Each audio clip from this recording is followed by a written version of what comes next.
In the meantime, the FAA has lifted this ban on U.S. flights into Israel, and the deadly fighting continues to rage there in Gaza.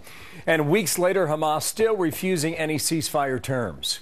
Secretary of State John Kerry taking his proposal into the war zone, meeting with Prime Minister Benjamin Netanyahu. And now new questions about whether or not the U.S. should just allow Israel to defend itself and dismantle Hamas along the way in the process. Hamas is not only Israel's enemy, it's part of the global jihad. It's our enemy.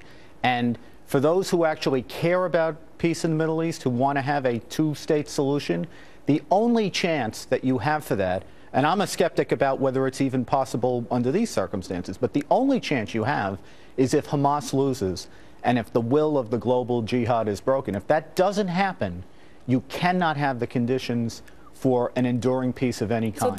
Rich Lowry's editor of National Review and a Fox News contributor. The beat goes on. Rich, good morning to you. John Kerry's pushing for it, among others. Hamas will not take the deal on the ceasefire. What does that tell you? Well, all the indications are everyone's ready for a ceasefire except for Hamas, which was also the situation last week, Bill, when there was an Egyptian offer of a ceasefire, which Israel was ready to accept. Hamas wasn't, which is just another reason why Hamas bears ultimate moral responsibility for this conflict. It welcomes civilian casualties, Bill, in the cause of delegitimizing Israel in the eyes of the world, making it the new South Africa towards the ultimate end of destroying it utterly. Well, the FAA says it's okay to fly again. Delta, American, U.S. Air, go back into Tel Aviv. What was your take on that ban in the first place? I think it was an overreaction, and it was a real blow to Israel, because, again, the aim of Israel's enemies is to shame Israel and to isolate it from the rest of the world. And anything that advances that goal of isolation advances the goal of harming Israel's ultimate interests. Well, Iran's supreme leader overnight says the only solution is the destruction of Israel.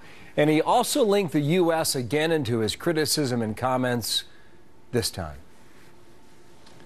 Yeah, well, look, this is what Israel is dealing with in Hamas, in Iran, in others. It doesn't have negotiating partners. It has brutal enemies devoted to its destruction. And so long as that's the case, you're not going to have peace in the Middle East. Rich, thank you. Rich Lowry, we're watching for more details and developments. We'll go live to the Israeli-Gaza border a bit later in our program here. Rich, thank you. 4 minutes past. Bill.